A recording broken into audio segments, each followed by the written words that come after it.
Hello and welcome to the IBF Education Podcast. Well, I'll be speaking to non-native English language learners about their experiences learning English and about why they chose to learn the English language in the first place.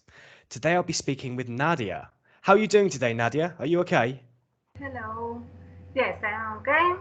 I am a bit nervous for this, but for me it's a challenge, so I want to do it and enjoy it. And that's a great attitude to have. It'll be an easy conversation though. Nothing too difficult today. Um, First of all, do you mind saying where you live? Yes, I live in Mar del Plata, Buenos Aires. Okay, in Argentina. That's brilliant. I'm sorry, in Argentina, yes. I am from Lanús, near Capital Federal from Buenos Aires, but now I live in Mar del Plata since last year. Brilliant. And for those who don't know, Mar del Plata is a coastal city. And do you like living on the coast? Yes, because I love the sea and I go often to the beach, so I love it. Yeah, I miss the beach. I grew up my whole life next to a beach. It's definitely a very desirable way to live. So, what do you do for a living, Nadia? What is your day-to-day job? I am biologist, marine biologist. I studied my bachelor degree and my PhD in the University of Buenos Aires. And now I am working analyzing data of fisheries here in Argentina. That's awesome. And how are the fish stocks looking? Is it okay? Yes, sometimes yes, so we need to evaluate it. And and also I am marine mammal observer. Is my main job uh, in during these last years. That's awesome. So what does that job entail? What kind of things do you do when you're focusing on that? During the marine mammal observer job, I have to go on board different type of vessels looking for marine mammals to do different evaluations about the distribution and habitat use of the marine mammals. Amazing. And what kind of marine mammals do you normally come across? Many whales, different species of whales, and also dolphins and seals. many, many, That's many that's different species. awesome though. Especially the whales. I've never seen a whale up close. It's something. No, I will do it in the future though. I'll make sure that I go to the coast to see them in the future. Yes, here in Argentina, we have many different species of whales, and you can go to different places to see it from the coast. That's awesome. And I imagine they're huge, right? And today here in Mar del Plata, someone saw some killer whales. I love them. Wow. Are my uh, best animal. They are very interesting. Very, very interesting. I read an article a little while ago, and it was talking about how killer whales were attacking great white sharks because they got a taste for the liver, and they'll find, I think it was in South Africa or something, they're finding carcasses of great white sharks, and it's like, okay, so that's the real king of the sea. Yes, they are amazing. The way of they catch the prey. Yeah, it must be pretty special. I'm not sure if I'd like to see that though. That'd be pretty depressing, I guess, seeing something die in that way. But anyway, um, so when you're working, do you have many opportunities to speak English?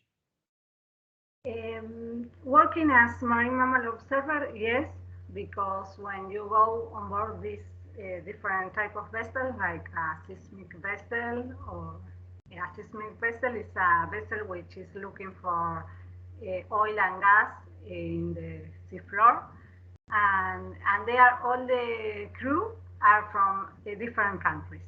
So we have to speak English because it's the, the one the one which all of us share. So we have to use it all the time to communicate for the work and then at the dinner and the breaks to speak and socialize. So it's all the time speaking in English. And how did you feel about that when you first started in your line of work? Did you feel nervous to speak English at that time, or? Yes, I'm still feeling nervous.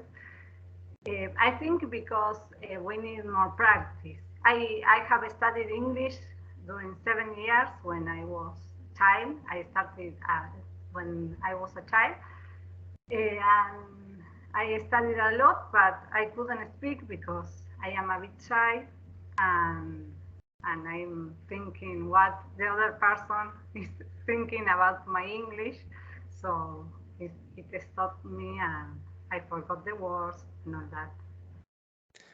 Yeah, the normal anxiety effect, as I call it. Yeah. It's a real big problem for some people. But this is the really good thing about doing things like this is the confidence building. It's really important if you are quite shy, you've got to push yourself out of your comfort zone. And it will be difficult at the start, as I'm sure you've already experienced, but gradually it gets easier and easier and easier. And I think always, especially when you're constantly meeting people from different parts of the world with different English accents as well. I mean, there's always going to be anxiety there because there's going to be times when you really don't understand what somebody's saying, but that's absolutely fine. That's normal. I think there's this kind of idea that you have to understand every single word that every single person says, and it's like, no, that's not reality in any language. You have You've, the idea and all, and it's okay.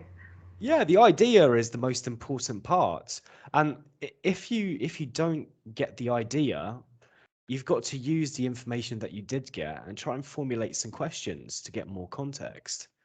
And this is naturally what you would do in your first language, right? So if somebody, um, say you're speaking to a friend, but you didn't understand something that they said, it's very uncommon for people to say, "Oh, I didn't understand that. Say that again." Instead, you take something you did understand and you make a question to try and get the information that you're missing. It's really a game of questions. I feel like a lot of the time when people are trying to speak, they forget about questions. They just focus on the affirmative sentences, the negative sentences, but they forget the interrogative style. And that's the most important. That's how you're going to acquire new vocabulary and find out information that can help you with the context. So that's the golden rule for you, I think, especially with your line of work. Make sure you ask as many questions as you can. It makes such a big difference when you're trying to get the comprehension. And accents, I would never worry about. Never. I mean, if you spend time with a particular accent, you're going to adapt your ears to it very, very quickly. I'd say it can take anywhere from a week to a month, depending on the strength of the accent and how comfortable you are with the exposure. That's why the anxiety needs to drop as well. Yes. I have studied English, British English, and when I heard the first time Australian English, and I had an interview with a biologist from Australia. I couldn't understand many of the things that he was saying, and I finished the interview. I was a bit sad, and now I'm still working with him. And after 5 months, maybe now I did some Zoom meetings, and now I understand what he says, but because he speaks really fast, and for someone who is not native, is a bit different. Yeah, well, you've got to get comfortable with the idea that um, when you're listening to somebody, you're not following them word for word. Like people try to consciously do this as language learners, right? Because they think I've got to know every single word somebody says, but you don't. I mean, there's a lot of scientific studies that show that actually your brain switches on and off repeatedly through a conversation, and there's normally some kind of keyword or an intonation that kind of wakes the brain back up for context. That's why it's really important to speak with intonations. If you speak monotone, people just won't pick up anything you're saying. It just won't be so receptive. Like it does take time, and it depends on the frequency of how much time you're talking to people with different accents. If you spoke to this Australian person, let's say 7 days in a row, I guarantee you by the seventh day you probably would have understood the majority of what he said. But over the course of little bits over many months, it's difficult. Yes. Like, it's good. It's good to hear. I'm glad that you're using English a lot. Um, so what are your goals for learning English? What kind of things are you looking to achieve? Now the speaking, because when when I went to the university, for us, for science careers, it's necessary to have English, but first writing, reading. The first is reading because you Mhm. are all the time reading scientific papers. Uh, it, it is a publication where you write the research, the methodology, the results, and the discussion of the research. Then, when as I did my PhD, you need to writing because you need to have many scientific papers to get jobs as researcher. So you have to write a lot in English. And now, for example, for these shows, I need to speak because when I am on board the vessels, I need to speak and to ask the way to do the things in a better way, so they have to understand me. So I need to have a better speaking. And my goal now is because of it I started with you is to speak, and and because in the last trip I could work and I could get all the information I need for my work, but when I was at dinner in the relaxing time, it was really difficult to me to do shows in English and to socialize in English. So because of that, I come back and say, okay, I need to speak. I know how to speak science, but Mhm. because I read science all the time, so now I need to speak other topics. And because of that, I enjoy your classes, and because we speak a different topic all the classes. It's Yeah, nice. for sure. And we talk about some strange stuff and some controversial stuff as well, so it keeps it interesting. But no, that's a good Sometimes goal to have. it's difficult to explain a topic in Spanish also, but Mhm. if I try to do in English, I am getting more words to have good conversation. So my goal is now is the speaking. For sure, definitely. And it's interesting when you think about speaking. So let me ask you this. How did you learn to speak in your first language of Spanish? How did you learn? Listen and speaking and um, doing mistakes. Yeah, basically. Okay, so there I you yeah, you copied was the key kind of way that people they don't learn languages technically. The word technically is acquire because it's not language is especially speaking, the speaking skill, it's not something that you can force because it's not a logical process in that sense. I mean, there's parts of logic that make up it more from the memory side of things, but generally the act of speaking comes from the same part of the brain that controls your heart rate and breathing, walking, things like this, things that are just you just do naturally. You don't think about, breathing every single time you need to take a breath, and that's really where language comes from. It's this natural process when it comes to speaking. So like that's one of the most important things to think about when you're acquiring any language, even the second language, a third language is okay, how do I go about acquiring that? So the first thing is to copy. Like you must copy people. which is really, really hard for adults. I think this is the only benefit of learning as a child, is that children don't fear copying because it's just they have to do it. It's not even thing like, oh, I copied. No, it's like they just copy and that's it, and they register all that information.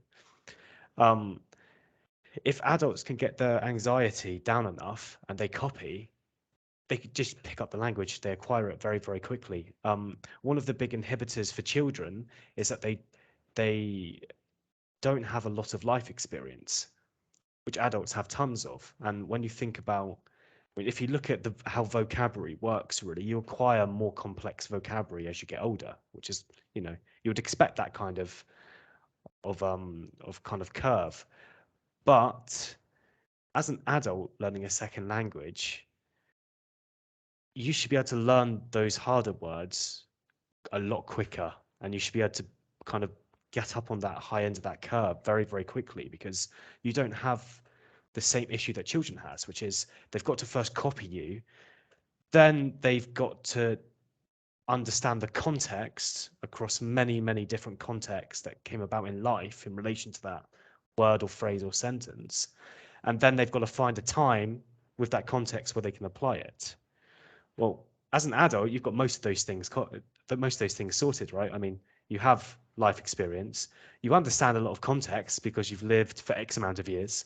So the only part that's remaining in that section is copying. The copying is the part that adults can't do. They can do it if they really want to, but they feel anxious, and that's a big, big inhibitor. So one of the key things there is make sure that you copy as much as you possibly can. Repeat. I always like people who like to tell jokes, especially imitation jokes, because people that like to imitate other people, they acquire the accent of that person, the words they use, all kinds of things. And as a language learner, you've got to do that. I mean, you are really, when you learn a language, a summary of the people that you've had around you and the things that you've watched and the things that you've read. All of that comes into it. So, but especially for speaking, really try to copy whoever you've got around you all the time in speaking English. Um, and also, don't be worried about making a mistake. Um, that just increases anxiety. I mean, in speaking, I truly believe that you can be forgiven for mistakes in most situations. Maybe if it was something like in a court of law or something like that, okay, no, that's a different level. But I mean, for general conversation, as you need it, no, yeah, make mistakes, and many of them. Not only do you learn from your mistakes, but also they don't really matter. Um, we can have an enjoyable conversation as long as I understand your idea, which doesn't require you to be using the most complex vocabulary in the world or the most complex sentence structures.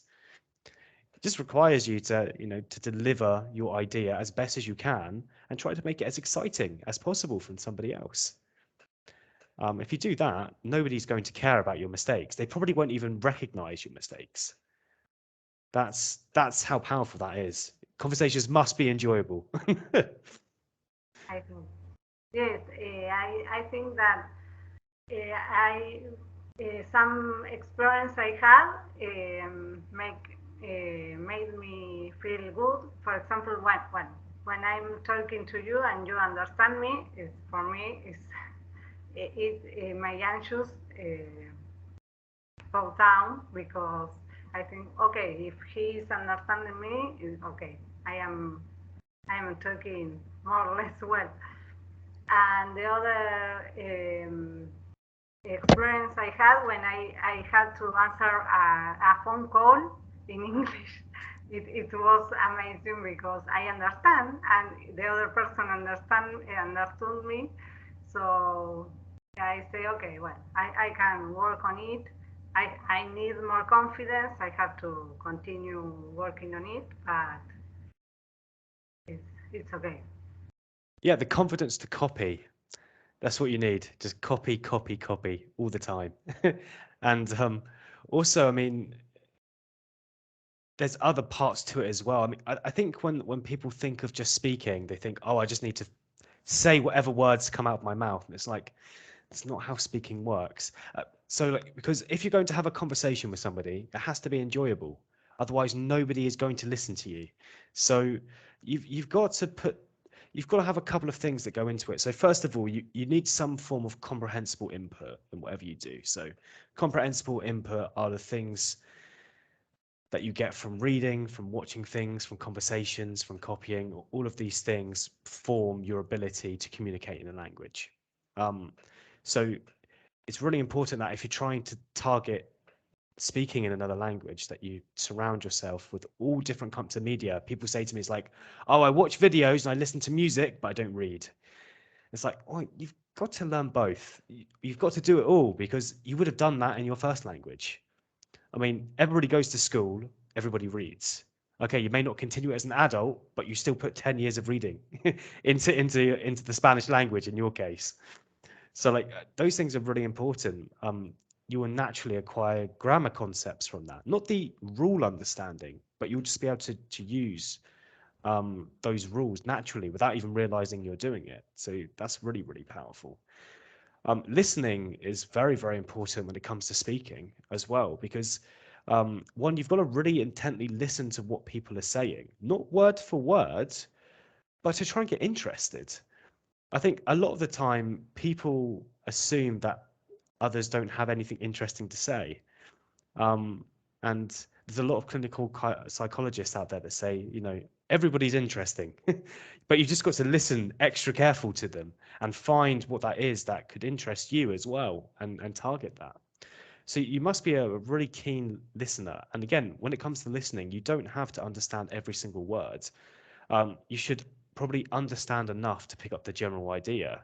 And then from there, if there's anything that you didn't quite understand, see if you can use any of the information you did understand, formulate a question and ask that person, get engaged in the discussion. I mean, um, maybe the only type of conversations that are truly only affirmative or negative sentence types, right, are probably arguments. Maybe there's an occasional rhetorical question, but there's not really many questions in those kind of things. Protests, for example, are a great example. People just saying, "No, this is wrong. No, yes, this is right." But there's not much questioning going on in the middle. And the question's the key. That's where you're going to acquire so much information. Um, and then you have to. I think people really forget this, especially in speech. You need repetition of conversations, the same conversation, as many times as possible. So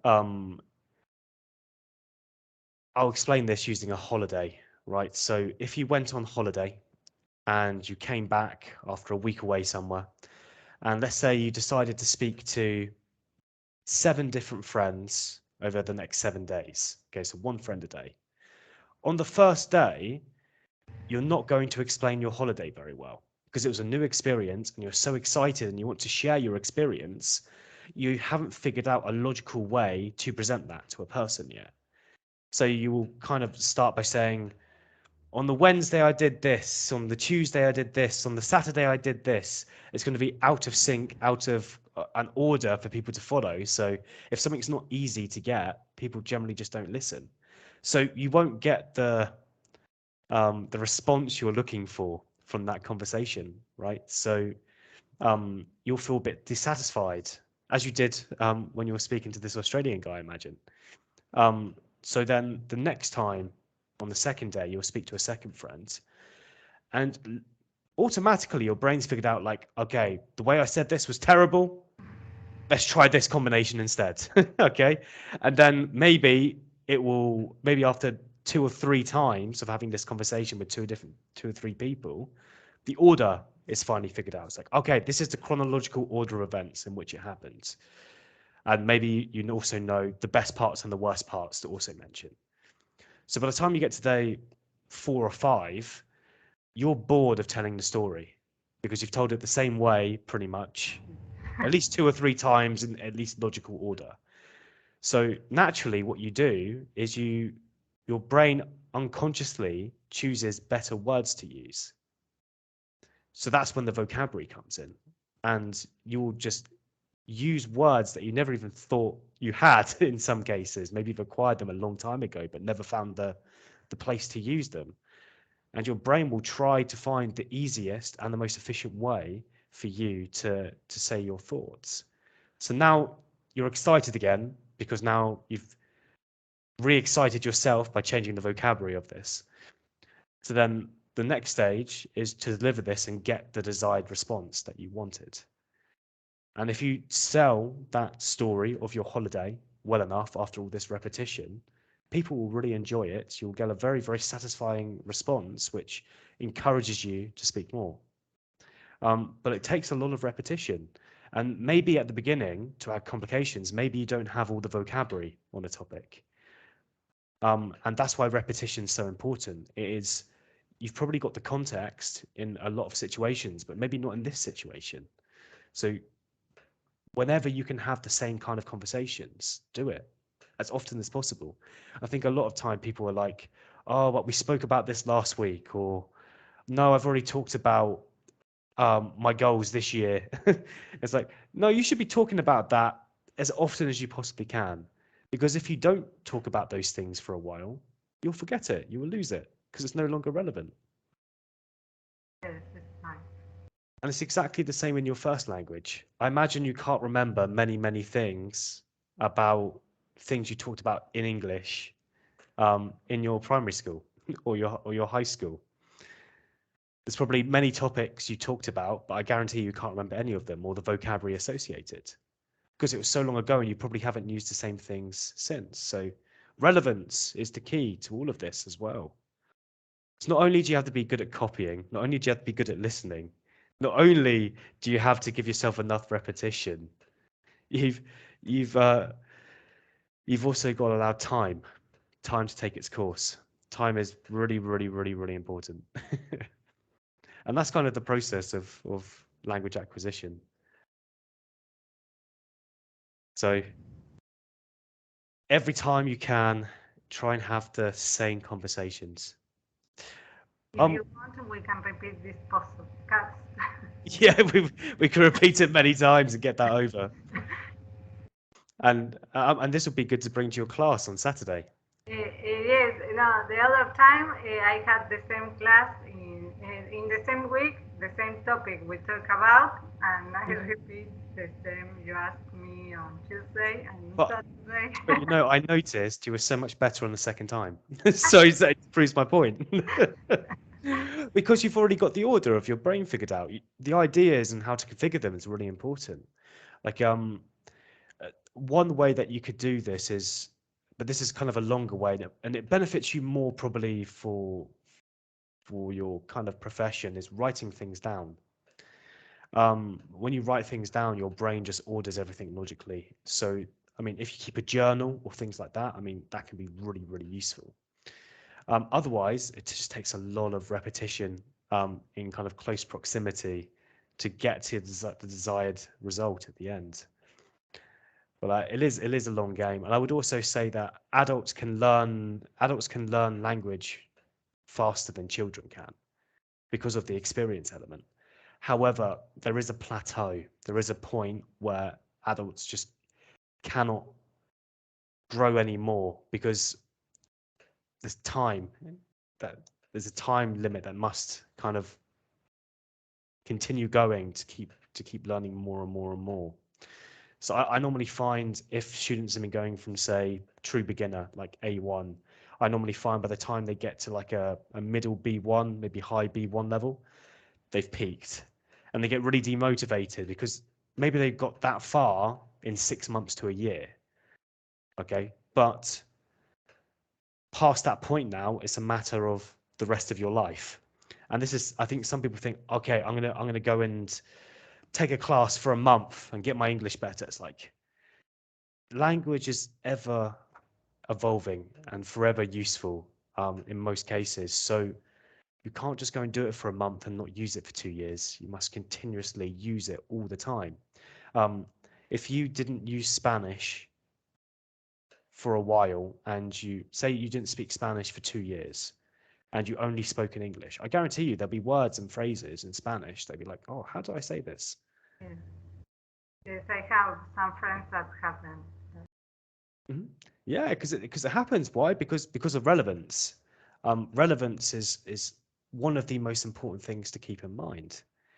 is that whatever you talk about must be relevant not only to the conversation but relevant to you. Like uh, there's no point speaking about physics if you're a biologist. Really, it's a completely different realm.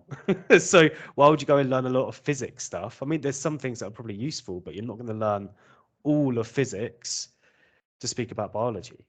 So most of physics, you can just negate that vocabulary. And same with life. You love to probably talk about sailing and being on the water, but I don't know, maybe you hate mountain biking, so you're not going to acquire vocabulary there. You're only going to learn things around topics that you're interested in. So those are some important things about language acquisition. So we'll do one last question. So what is the hardest thing about learning English for you? I think that um, the speaking, because we don't. When I studied, my teacher spoke me in Spanish very often. Oh yeah, that's not optimal. Really good writing, reading, all that. I did all my homework always.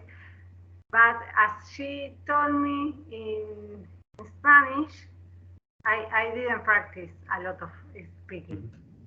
So I passed the exam, all that, but I think that here in Argentina, this is a problem that when you are a friend of your teacher, then you speak in Spanish more than in English.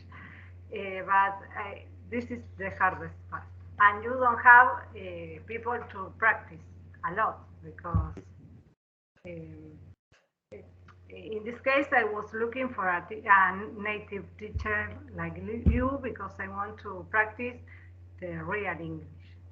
And I think that it's better, but I don't know. Yeah, it's quite difficult. Well, in this part of the world especially, it's difficult to find natives. I don't know any other British people in Buenos Aires. There probably is, but I've not met them. So, um, but yeah, I can understand why that's a really, really hard thing. It's a story that I've heard many, many times as well. I mean, I'm a firm believer that language needs to be taught in the target language. So if you're learning English, it must be English. If you're learning Spanish, it must be taught in Spanish.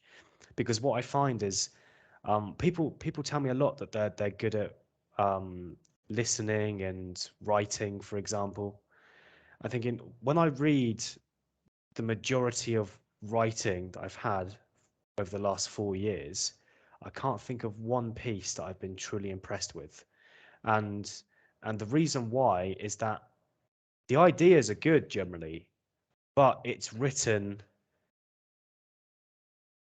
in English but with Spanish ideas. So there's parts that don't make sense or they're not optimum or grammatically it's a disaster. For example, in Spanish, it's really common that you use lots of commas to separate clauses. And maybe you could have a sentence with 5 commas and it's this really, really long sentence. You can't do that in English. Um, there are situations where you could probably have multiple commas, but they're for completely different reasons, not to separate clauses. Um, so there's a real misunderstanding as well um, about how to write. Listening is not optimum because people are not listening really in English apart from to tapes or to videos or those kind of things. Are not actually getting an ear for the language. So that needs to be greatly improved. And speaking, because of the other two things, people don't have any confidence. So I think that's why people struggle to speak in this country. They have no confidence. Either culturally, I get there's a bit of kind of jokes about how people sound in English or those kind of things internally, and I think that really knocks people's their confidence in the matter. So it's a lot of very unique problems here with language. But we So have to continue studying and practicing. yeah, for sure, for sure. I mean, I'd say for anybody, it's the most important thing is to find something that is enjoyable for you. If you don't enjoy it, it's not worth doing. It's really not worth doing. Nowadays, there are many meetings of people in different places, like drinking coffee, speaking in English, drinking beer, speaking in English. I think this idea is good because you change the way of learning. Yeah, I like the idea of this, right? The problem I have with it though is that normally there's like one native and Ah, 30 other people and 30 non-natives, right? So, and everyone wants to speak to the native. So it's a big problem for that reason. So there needs to be like some balancing issues there. But the concept's good. Get people together to have conversations, but they need to it needs to be a conversation that's worth having as well. I find that a lot of these because a lot of these events go on for like an hour or 2 hours. In most, and maybe you're changing every 5 minutes the conversation with somebody. Um, really, in 5 minutes, how much do you get to know about somebody and actually delve into your ideas? It's really, hello, how are you? What do you do for a living? Um, how's your family? Simple questions. You repeat the common things. So you get lots of repetition in that, but maybe not the things that you want to focus on and speak about. That's I think the other hard thing is finding people to um, who share a similar interest with you in English to talk about things. That's another level of complication there.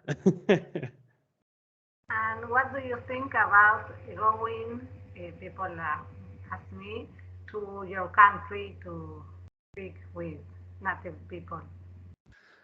It's good for Oh, learning English? Or some people say that it's the same, and other people say, yes, go, do it.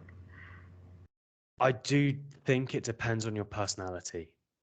Okay, so um,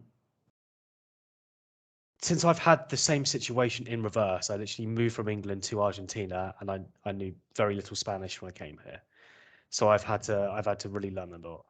Um, I found the process to be very difficult because sometimes people are not very patient. Sometimes they are, but sometimes they're not. And there's a lot of complications you got to think about when you go to another country. What are the laws? What are the regulations? What can I do? What can't I do? And once you start thinking about all these things, I just find it's very anxiety inducing, and people kind of don't want to speak the language out of fear of everything else. I think England's quite a hard country for Latins to go to as well. Um, you're very open to speak with people, and generally speaking, British people are not. There are some that probably are okay, but the general society is not like that. So you've got to you you've got to understand how to try and socialize with other people. And the cultural differences can be really difficult to overcome, I think. Um, it's a difficult one. I don't think it's. I think you can learn a language anywhere. I don't think you need to go to a target country to do it. But if you are going to do that, you've got to be willing to kind of put your culture aside and just accept everything about the situation. I think that's something I didn't do for probably the first year, maybe even 2 years that I lived in Argentina, as I didn't accept the culture for the way it was, and it really inhibited my ability to learn Spanish. Because I felt I was always comparing to English society, and you just can't do that. And it's taken. And the last 2 years, my Spanish has infinitely got a lot better because of that. So, um, uh, yeah, really depends on the person you are. That's what I say. I don't think there are many people who can. I can only say I think there's only one student that I have who could go, and I think she currently is in England, in England actually, and who actually went there and has gone there just to communicate, improve, and integrate into society. Because you don't want to go to your target language country and speak to other Latins in Spanish. So you want to avoid that situation. You want to integrate. So there's there are pros and cons to it, but I think there's more cons, generally speaking. Equally though, it's hard in Argentina. Not many natives to speak with. Okay. Well, thank you very much for joining me on this podcast today, Nadia. It's been lovely speaking to you. Okay, thanks. I love it. It was Yeah. a really challenge, but I could do it. Yeah, and you could. It was a very good conversation. And to anybody watching this, thank you very much for tuning in, and we'll see you again on the next episode. Goodbye. Goodbye.